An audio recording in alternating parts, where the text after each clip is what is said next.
काल अध्यक्ष महोदय माझ्यानंतर देतील. आताच मुख्यमंत्री महोदयांनी नागपूरच्या घटनेबाबत निवेदन केलेलं आहे आणि अर्जुन खोतकर यांनी जालनामधली आताची ताजी घटना मलाही दाखवली, मुख्यमंत्री महोदयांनी दाखवलेली आहे. खरं म्हणजे गेल्या काही दिवसापासून या राज्यामध्ये औरंगजेबाचं उदात्तीकरण का सुरू आहे, कोणी सुरू केलं, कशासाठी सुरू केलं, याचा एक खऱ्या अर्थाने याच्या मुळाशी तर सरकार जाईलच. परंतु औरंगजेब हा चांगला प्रशासक होता. शिवाजी महाराजांसारखा अशी तुलना एकदा अबू आझमी यांनी केली होती आणि त्यावेळेस अबू आझमी यांना देखील तशा प्रकारची समज दिली होती. पण पुन्हा त्यांनी काय राजकीय त्यांना फायदा मिळवायचा असेल म्हणून पुन्हा धर्मवीर संभाजी महाराजांचा अनन्वित छळ करून ज्या औरंगजेबाने हलाल करून त्यांचा छळ करून त्यांची हत्या केली हे आपल्या सगळ्यांना माहीत आहे. त्यांचा इतिहास जर वाचला शंभूराजांचा आणि आता जो छावा सिनेमा पाहिला तर त्याची खरी वस्तुस्थिती त्याच्यामध्ये काय ती दाखवण्यात आलेली आहे.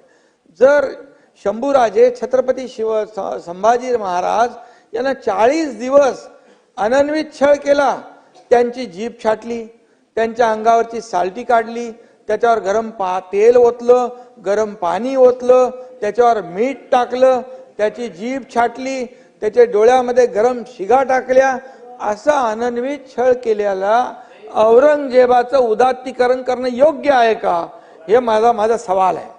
आणि या औरंग्याचा हा अशा प्रकारचं उदात्तीकरण करणं म्हणजे खऱ्या अर्थाने आपल्या शंभूराजांचा छत्रपती शिवाजी महाराजांचा अपमान करणं, खऱ्या अर्थाने हा देशद्रोहच आहे.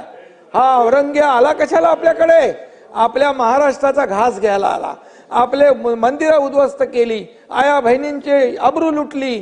त्यांनी काय काय केलं.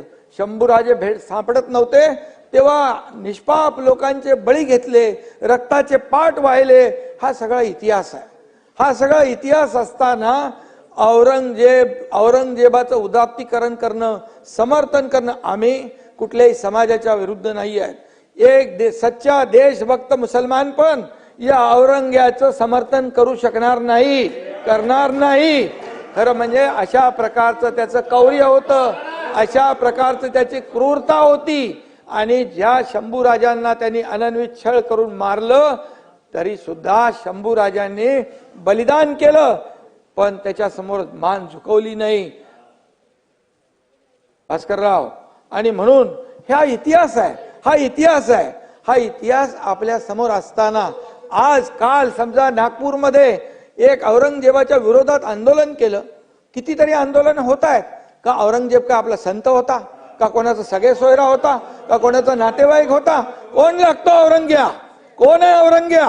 अरे उलट हा औरंग्याचा औरंगा हा महाराष्ट्राला लागलेला कलंक आहे, कलंक आहे. आणि म्हणून नागपूरमध्ये एकीकडे आंदोलन झालं, आंदोलन झाल्यानंतर ताबडतोब पोलिसांनी येऊन मध्यस्थी केली, पोलिसांनी दोन्ही समाजाला शांतता प्रस्थापित केली आणि बरोबर 8 वाजता संध्याकाळी 2-5 हजारांचा मॉब कसा काय जमतो. त्या ठिकाणी महाल परिसर, मोमीनपुरा, हंसापुरी, त्या ठिकाणी इतर भागामध्ये येतात लोक, जमतात सगळे लोक. घरात मी व्हिडिओ पाहिले, टीव्हीवर चॅनलवर बातम्या पाहिल्या, त्यांच्या प्रतिक्रिया पाहिल्या, त्या महिलांच्या, त्या लहान मुलांच्या प्रतिक्रिया पाहिल्या. घरामध्ये मोठे मोठे दगड टाकले, त्यामध्ये हॉस्पिटल तोडफोड केली. एक 5 वर्षाचा बच्चू भारता मरता वाचला. त्या ठिकाणी अध्यक्ष महोदय हॉस्पिटलमध्ये असलेल्या देवांचे फोटो जाळून टाकले.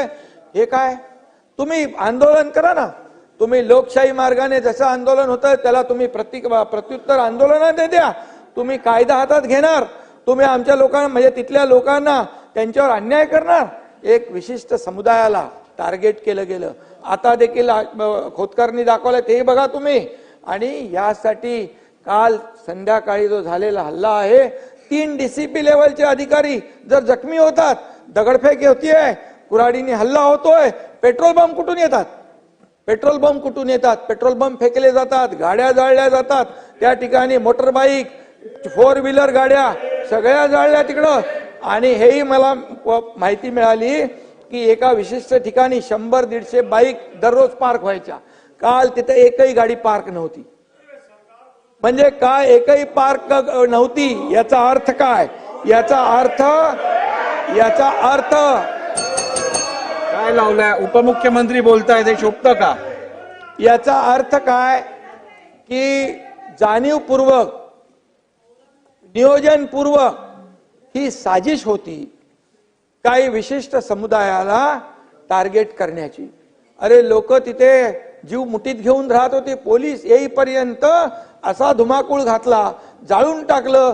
पोलीस आल्यानंतर देखील पोलिसांवर हमला केला. अरे जे पोलीस कायदा सुव्यवस्थेचं रक्षण करताय स्वतःचा जीव धोक्यात घालून, त्यांच्यावर तुम्ही दगडफेक करताय, कुऱ्हाडीने वार करताय, हत्याराने वार करताय, पेट्रोल बॉम्ब टाकताय. हे कसं काय सण? तलवारीने मारलंय. जयंतराव 40 पोलीस जखमी झाले, 33 पोलीस जखमी झाले, डीसीपी लेवलचे अधिकारी जखमी होत आहेत. याचा अर्थ काय घेणार आपण? कायदा सुव्यवस्था राखण्याची जबाबदारी सरकारची, गृह विभागाची, मुख्यमंत्र्यांची, तशी आपली सगळ्यांची आहे. आणि म्हणून या राज्यामध्ये कायदा सुव्यवस्था राखण्यासाठी तुम्ही सहकार्य करायचं सोडून पोलिसांना तिथं त्यांच्यावर अत्याचार करताय, त्यांच्यावर हल्ले करताय. आणि त्याचबरोबर काय काय लोक बोलतायत, तुमचे हर्षवर्धन सपकाळ मुख्यमंत्र्यांची तुलना औरंगजेबाशी करतायत क्रूर प्रशासक म्हणून. काय आणि म्हणून अशा औरंगजेब हा देशद्रोही होता. औरंगजेबाने धर्मवीर संभाजी महाराजांचा अनन्वित छळ केला, डोळे काढले, जीभ छाटली. या काय मुख्यमंत्र्यांनी त्यांची जीभ चाटली का? डोळे काढले का? चामडी सोलली? काय सोललंय? आणि म्हणून हे आमचं सरकार जे आहे, तुम्ही कुणाची तुलना कुणाबरोबर करताय? शिवाजी महाराजांची तुलना औरंगजेबाबरोबर करताय आणि या औरंगजेबाची तुलना क्रूर म्हणून, प्रशासक म्हणून यांच्याशी करताय. काय करताय? तुमचं काय चाललंय? आणि म्हणून तुम्हाला सांगतो, नाना तुमचे अध्यक्ष हर्षवर्धन सपकाळ यांनी माफी मागितली पाहिजे. या ठिकाणी माफी मागितली पाहिजे. अन्यथा त्यांनी केलेलं हे कृत्य हे औरंगजेबाचं समर्थन करतायत, एका देशद्रोहाचं समर्थन करतायत. म्हणजे तेही देशद्रोही आहेत. त्यांच्यावर देखील देशद्रोहाचा खटला दाखल करावा का? आम्ही दाखल करावा का? आणि म्हणून हे राज्य शिवाजी महाराजांच्या आदर्शावर चाललेलं आहे. म्हणून 2.5 वर्षात आम्ही जे काम केलं, एकीकडे तुम्ही सगळं बंद केलं होतं, आम्ही सुरू केलं, लोकाभिमुख योजना केल्या, या ठिकाणी विकासाला चालना दिली. अरे आमचं आम्ही बघून घेऊ ना, तुम्ही 208 नंबर. आणि म्हणून शांत राहा.